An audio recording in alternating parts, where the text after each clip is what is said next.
বৈষম্য বিরোধী ছাত্র আন্দোলনের আহ্বায়ক হাসনাত আব্দুল্লাহকে গ্রেপ্তার করেছে সেনাবাহিনী। গতকাল রাত থেকে সামাজিক মাধ্যমে ছড়িয়ে পড়ে এমন খবর। ভাবিনি এত দ্রুত হবে না, আমাদের সাভার সাইতে ফ্যাসিস্ট হাসিনা কিছু ভুলের কারণে খুব দ্রুত হয়ে গেছে, কিন্তু সবটা কিন্তু অনেক দিনের। কোটা বিরোধী আন্দোলনের জন্য কিন্তু এরকম স্ট্রাকচার হয় না। ঘটনা যতগুলি খুন কাবি এই শিবির জামাত এরা একসাথে করেছে। কিন্তু আমরা একটা স্বপ্ন ছিল, আমরা একটা বুঝাপড়া ছিল, আমরা জানতাম, আমরা ভাবতাম যে আমাদের হাত দিয়ে শেখ হাসিনার পতন ঘটাতে হবে। শেখ হাসিনার পতন ঘটানোর জন্য কত বছর থেকে আপনাদের এটা আমাদের 2020 সাল থেকে। এই আন্দোলন শুরু থেকে পপুলিজম দ্বারা ভয়াবহ দুষ্ট ছিল। জনগণের সার্বভৌমত্ব, খুব গালভরা কথা জনগণকে। হাসনাত আব্দুল্লাহ বর্তমান সময়ে একজন তরুণ নেতা, যিনি একজন কেন্দ্রীয় সমন্বয়ক হিসেবে পরিচিত। তবে তার আসল পরিচয় কি? আসলে কি তিনি একজন বৈষম্য বিরোধী ছাত্র আন্দোলনের মহানায়ক, যিনি ছাত্র সমাজের মধ্যে বৈষম্য দূর করার জন্য কাজ করছেন? কিন্তু প্রশ্ন উঠেছে, এমন আন্দোলনের মাধ্যমে কি দেশ পরিচালনা করা সম্ভব? সম্প্রতি নাগরিক টিভির এক অনুসন্ধানে উঠে এসেছে একটি চমকপ্রদ তথ্য।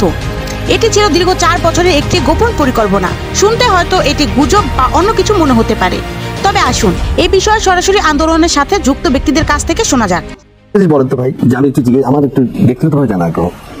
কোটা বিরোধী আন্দোলন যখন শুরু করলেন জুলাইতে, সরকার প্রথম জায়গাতেই রাতারাতি কোর্টকে বলিয়ে যদি 3 দিনের মধ্যে এই রায়টা বাস্তবায়ন করে দিত, আপনার কি আর এক দফায় যেতেন? আমি আজকে আপনাকে একটা কথা বলি, এই যে আজকের এখানে আসিফ মাহমুদ, নাহিদ ইসলাম, আব্দুল হান্নান মাসুদ, এই যে রিফাত রশিদ, যাদেরকে ছিলেন, এর একটা জায়গা থেকে উঠে এসেছে। পলিটিক্যালি এমন একটি রাজনৈতিক প্ল্যাটফর্ম তৈরি করে রাখা হয়েছে যেটা সব সময় অলওয়েজ মানে হচ্ছে এটার বিরুদ্ধে, এই আপনার শেখ হাসিনার ক্ষমতার বিরুদ্ধে প্রশ্ন তুলে গিয়েছে। এই যে এই ইতিহাসটা এক জায়গায় থেকে না, আমরা যে এক জায়গায় খাইতাম, এক জায়গায় গইতাম, এক জায়গায় গেছিলাম, আমাদের একটা স্বপ্ন ছিল, আমরা একটা বুঝাপড়া ছিল, আমরা জানতাম, আমরা ভাবতাম যে আমাদের হাত দিয়ে শেখ হাসিনা পতন ঘটাতে হবে। পতন ঘটানোর জন্য কত বছর থেকে আপনাদের এটা আমাদের 2020 সাল থেকে। হয়তো আমরা ভাবিনি এত দ্রুত হবে না, আমাদের সাভার সাইতে ফ্যাসিস্ট হাসিনা কিছু ভুলের কারণে খুব দ্রুত হয়ে গেছে, কিন্তু সবটা কিন্তু অনেক দিনের। যখন কেউ স্বপ্ন তোমার যে কোনো উদ্দেশ্য কি, আমাদের অধিকাংশ স্পেশালি আমার উত্তর থাকতো যে শেখ হাসিনা মুক্ত একদিনের বাংলাদেশ দেখে যাওয়া। শেখ হাসিনা আপনারা কোটা বিরোধী আন্দোলনটাকে আপনারা সবচেয়ে দেখেছিলেন যে এটাই হচ্ছে সাধারণ ছাত্রদেরকে জাগিয়ে তোলার একমাত্র বড় আন্দোলন। আমরা এটাকে সেই হিসেবে নিয়েছি এবং এটাকে আমরা সেই স্ট্রাকচারই করেছি। আপনাদের স্ট্রাকচার একজন ছাত্র জানিয়েছেন, এই সংগ্রাম কখনো মুজিববাদী সংগ্রাম ছিল না।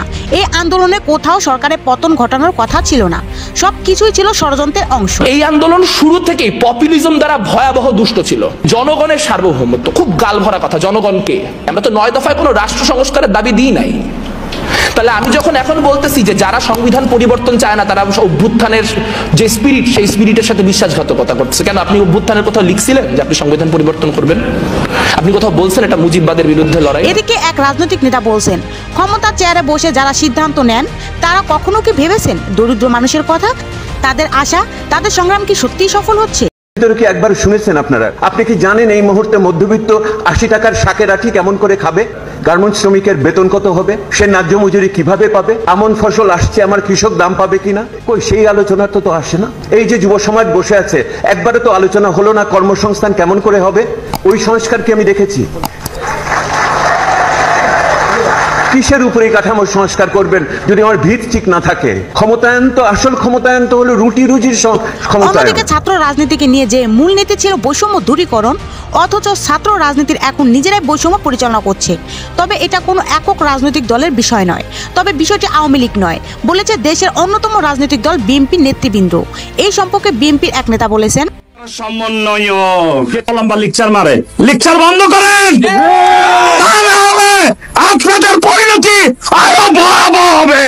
ইতিহাসটা ভুলে গেলে চলবে না। আন্দোলন শুরু হয়েছিল সরকারি চাকরির কোটা নিয়ে, কিন্তু যারা বৈষম্য বিরোধী আন্দোলনের কথা বলে কোটায় গিয়ে রাষ্ট্রীয় ক্ষমতায় ইউজ করে দল গঠন করে ক্ষমতার সাথে দিবাস্বপ্ন দেখছেন, এইটা ভুলে গেলে এটা হবে না। এখন শুনছি ছাত্ররা চাকরির জন্য বৈষম্য বিরোধী আন্দোলন করতে গিয়ে এখন ক্ষমতায় বসে গেছে। প্রিয় দর্শক, আপনি কিভাবে দেখছেন এই ছাত্র আন্দোলনকে? আপনার মতামত আমাদের সঙ্গে শেয়ার করুন কমেন্ট বক্সে।